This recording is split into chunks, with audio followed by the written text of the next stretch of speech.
Hello, I'm Oliver Colling, and this is my 70s TV childhood.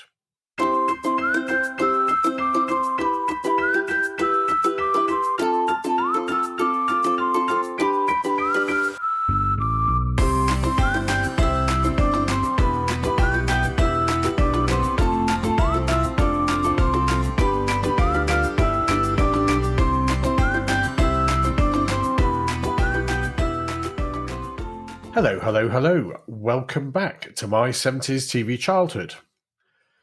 Most of you know what we're about, but for anyone who may be listening for the first time, this podcast is a celebration of what it was like to grow up as a child in 1970s Britain, and, in particular, remember the central part that television played in our lives back then. The 1970s was a different world, even a different universe to the 2020s. Our economy was on its knees for most of the decade. We had strikes, power cuts, and the 3-day week. But that didn't really matter to us kids, as long as we didn't miss Scooby-Doo or wacky races. It was, for most of us, a happy time of innocence, of play, and of growing up. And for many of us, TV was a big part of that. Now, thanks for all your comments and suggestions. This week, I've got what 70s presenters used to call a bulging postbag, although, as we're completely digital, it's really a virtual postbag. Don't forget you can get in touch via our blog at www.my70stvchildhood.com, tweet at 70stvchildhood, or email me, oliver@my70stvchildhood.com. Let's start with a comment following our last episode on game shows. Paul G got in touch via Twitter to point out that there was a particular reason why The Sale of the Century attracted an audience of 21 million in December 1978. And that was because both BBC One and BBC Two were off air due to strike action. So it was literally the only programme available to watch. It just goes to show what things were like then. Thanks for that, Paul. December 1978 was also the middle of what became known as the Winter of Discontent, where it seemed like more people were actually on strike than working most of the time.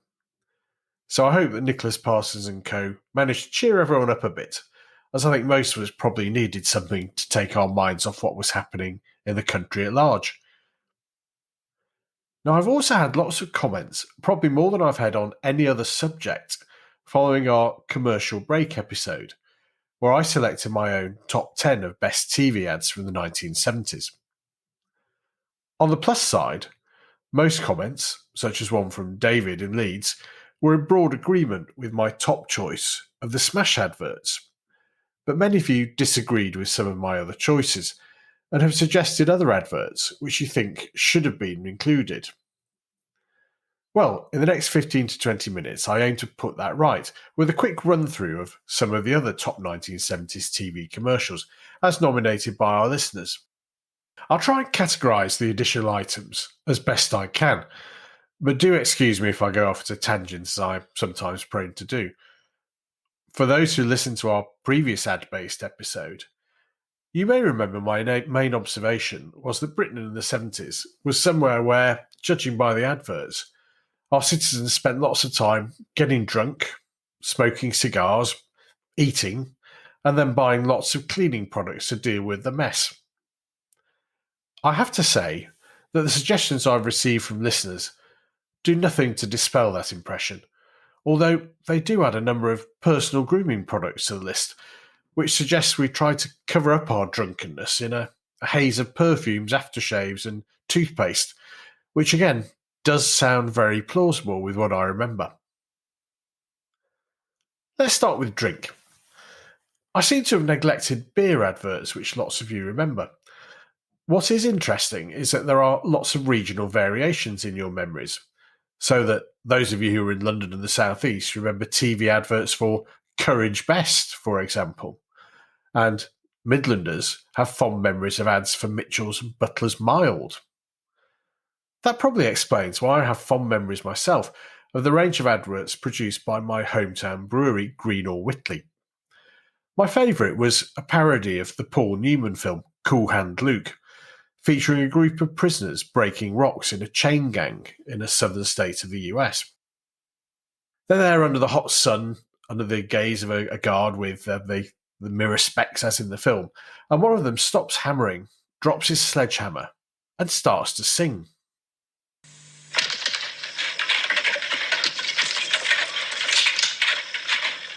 I wish I was in Greenall Whitley Land, where beer is cool and hearts are warm, the friends all gathered round. Perhaps you think of me as I think of you. The jokes, the warmth, the fun, the girl behind the bar. But most of all, Greenall Whitley, most of all, I'm missing you. Someday I'm going back to the place I know so well. I wish Great stuff, and happy memories for those listening from the Northwest. Unfortunately, as I grew up into a teenager, I discovered that a downside of living in Warrington, where there was a Greenall's pub literally within every 100 yards of wherever you were in the town, was that Greenall's beer was generally pretty ropey. But never mind. Lots of the other beer adverts seem to revolve around beer giving men magical powers to successfully chat up women, a theme that's been explored in art since the earliest days of civilization, and one which continues to be practiced by some today. The most notable of these, suggested by our listener Brian, was one of a series made for Harp Lager, which some of you will remember as Guinness's attempts to get into the fizzy keg lager trade of the 1960s, 70s and 80s. The advert shows a group of mates on a night out, and one of them, a sort of chirpy cockney character like, has a bit of an adventure whilst drinking Harp. Oh, it probably makes more sense if you listen. I'll also put this on our blog later. I was out at the local on a Saturday night. I met a girl from Birmingham and she was alright. She was very intellectual. Drown as much? The way she ate her crisps had a feminine touch, but the gorilla that she had in tow was just a bit much. Harp, stay sharp to the bottom of the glass. I said I was her brother, so we stayed and had another. The cool fresh flavour didn't waver by a quaver. I said it was a pity, but we had to hurry home, cause her 80-year-old mother was all on her own. So she kissed him very nicely and said she'd phone. Harp, stay sharp to the bottom of the glass. Harp, stay sharp. Other drinks ads you suggested include Heineken's Refreshes the Parts Other Beers Cannot Reach series, and Carlsberg's Probably the Best Lager in the World strapline. Oh, and there was also one for the ladies. It's very odd. I don't even know your name, but after this one Campari and soda, I feel I almost know you. May I freshen your glass? Soda, of course. No, lemonade. Campari and lemonade. Yeah, nice colour, isn't it? Campari, with soda, with lemonade, with tonic, but always with pleasure. Were you truly wafted here from paradise? No, Luton Airport. The Campari adverts made Lorraine Chase a household name, with appearances on game shows like Celebrity Squares, as mentioned in our last episode.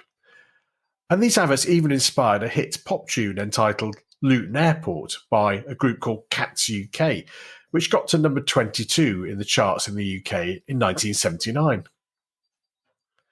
So, back to the adverts. We've had a few drinks. Must be time for a cigar. Tony got in touch to ask whether I remembered Frankie Howard's adverts for Grandee cigars, which I have to confess I didn't. I don't actually even recognise the brand name, but apparently Frankie did a whole series of ads over a number of years for the brand.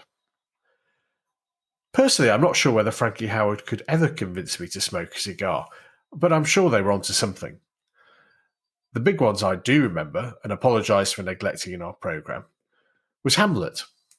The series of adverts began in the mid-60s and ran for around 30 years until tobacco advertising was banned on television, with the same central premise. A man, and yes, it was always a man, got into a situation which went wrong, and, as a consolation and to make him feel better, he lit up a Hamlet cigar, to the tune of J.S. Bach's Air on the G-string. Happiness is a cigar called Hamlet. the mild cigar.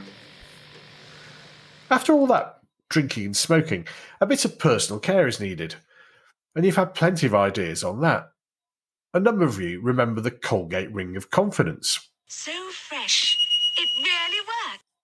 But Sarah has alerted me to an advert for UltraBrite White Toothpaste, which I don't remember, and I don't think this stands the test of time too well either. UltraBrite gets you noticed. Take Cindy. For 3 weeks, Cindy had flown with Captain Jim Sinclair, but Jim thought Cindy was strictly coffee, tea, or milk. Then Cindy discovered UltraBrite. UltraBrite White, Dynamite Fresh. It got her noticed. That night, Cindy and Jim took off together. Her feet haven't touched the ground since. Fly new UltraBrite for a smile so white it gets you noticed. So girls, if you study hard, get qualifications and a good job, it makes little difference. You need to use a good toothpaste to bag an airline captain for a husband, and that's a measure of success for you. Thank goodness times have changed. This is certainly one of those ads, which may actually be better off forgotten by most of us. So you've got clean teeth. What next? Well, if you're a man, you really need to smell like one. It's become a bit of a cliche and a joke now, but Brute 33 really was the best-selling aftershave in Britain during the 1970s, vying with Old Spice for top spot. The Brute adverts featured good, manly British role models. Firstly, boxer Henry Cooper, and later in the 1970s, he was joined by motorcyclist and heartthrob Barry Sheen, who implored us to enjoy the great smell of Brute, whilst our Henry encouraged us to splash it all over. Whether you use Brute or preferred the surfing-themed ads for Old Spice, one thing could be guaranteed for sure. The men of Britain would wake up on Christmas mornings in the 1970s to find one or other of them in their Christmas stockings, as I started to do when I got into my teens in the 1980s. If you're a woman, you did have a bit more choice in fragrance, with ads for Yardley and Anise, I think that's how you pronounce it, and Nina Ricci's L'air du Temps. But if you're really daring, you could wear Impulse, which, if the adverts were to be believed, caused men to buy you flowers and harass you in the street. The tagline was, "When a man you've never met suddenly buys you flowers, he's acting on impulse." Even then it all seemed a bit creepy to me as a child, and a friend of mine's mum suggested the line should be changed to, "When a man you've never met suddenly buys you flowers, you should kick him in the shins and call the police."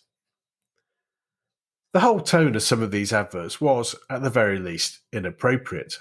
The famous Harmony hairspray ads, with passers-by asking, "Is she or isn't she?"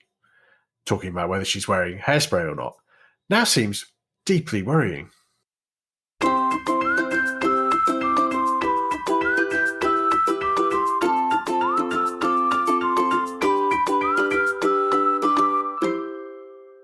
Sorry, that was getting a bit serious again, but we shouldn't forget how far we've come in the way that adverts portray women. Where were we? Oh yes, having splashed out on the Brute or Old Spice, it's time for something to eat. It's amazing how many foodstuffs were advertised as somehow slightly exotic in the 1970s. We had bachelors advertising tandoori fried rice with a suggestion it was all sourced from markets in India, and Vesta instant curries being sold to us as examples of foreign sophisticated food that we could enjoy at home. Added to that were the exotic chocolate bars, such as Fry's Turkish Delight. Fry's Turkish Delight is a rich red secret.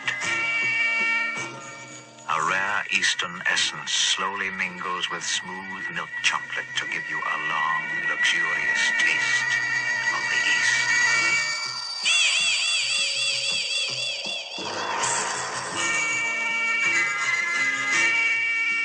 Fry's Turkish Delight, full of Eastern promise.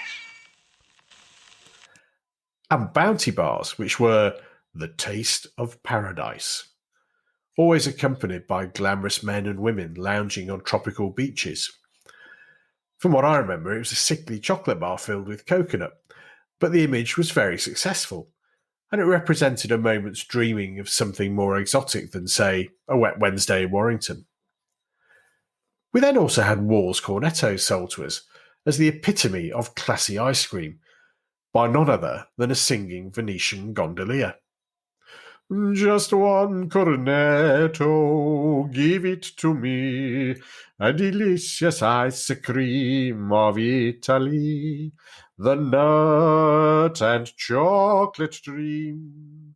Give me cornetto from Wall's Ice Cream. Or at least I think that's how it went. It was foreign, sophisticated, and a little bit more expensive than your regular ice cream or chalk ice, and the advertising positioned it with just the right touch. Brilliantly done. There are lots of other great food-related TV adverts for the 70s, and unfortunately I can't go through them all. In yet another highly effective but sexist jingle, a million housewives every day open a can of beans and say, "Beans means Heinz." And I'm sure some of you are joining into that. That must be one of the most successful series of adverts of all time.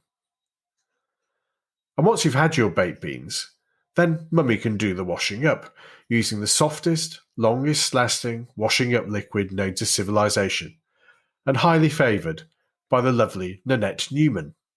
But you haven't got with hands, Mummy. Now hands that do dishes can feel soft as your face with mild green, very liquid. And with all this drinking, smoking, eating and cooking going on, probably your house smells a bit strange by then. But what better than a bit of Shake N Vac to make your house feel great again and smell great again? Now, I think technically Shake N Vac didn't come around till about 1980, but the advert is so good and inspires so many memories, and as I'm aware, ruined the acting career of the lady who was in it, that it's worth playing again. Stale smells up here often come from down there in your carpet. Smells from your dog and tobacco too. Well, Shake N Vac from Glade is here. It's all you have to do. Do the Shake N Vac and put the freshness back. Do the Shake N Vac and put the freshness back. When your carpet smells fresh, your room does too. Every time you vacuum, remember what to do. Do the Shake N Vac and put the freshness back. Shake N Vac in 3 fragrances. Well, I think that's probably enough adverts for now. If there are more that I've missed and you'd like to see mentioned in a future episode, let me know on our blog at www.my70stvchildhood.com. Tweet me at 70stvchildhood, or you can email oliver@my70stvchildhood.com. I'll leave you with one final ad to end with, which is an old favourite of mine and also my great friend Anthony. It was an advert for Dunn & Company, a long-defunct chain of menswear shops which were on high streets across the country in the 1970s. In the advert, the local lower league football team had made it through to the 3rd round of the FA Cup, and the manager, played by Bill Dean, later to be Harry Cross in Brookside, takes the team to Dunn & Company to try on potential suits for a Wembley Cup final. The lads try on various suits, including a rather lovely flared safari suit, dreaming of the final until reality bites. Would you believe it? This Gruffy bunch has reached the 3rd round of the FA Cup. I know. Whole town's talking about it. Smarten them up a bit. I want to be real proud when we walk out to inspect the pitch at Wembley. Well, I know you can fit the whole team off the peg, and I won't have to flog me striker to pay the bill. That's him in the safari suit. Mustard, isn't he? Shall I make the check out to... Dunn & Company? Yes, sir. Hey, boss. We've drawn Arsenal away. Never mind, sir. Better luck next year. Put him back. Thanks for listening, and join us again soon for more from My 70s TV Childhood.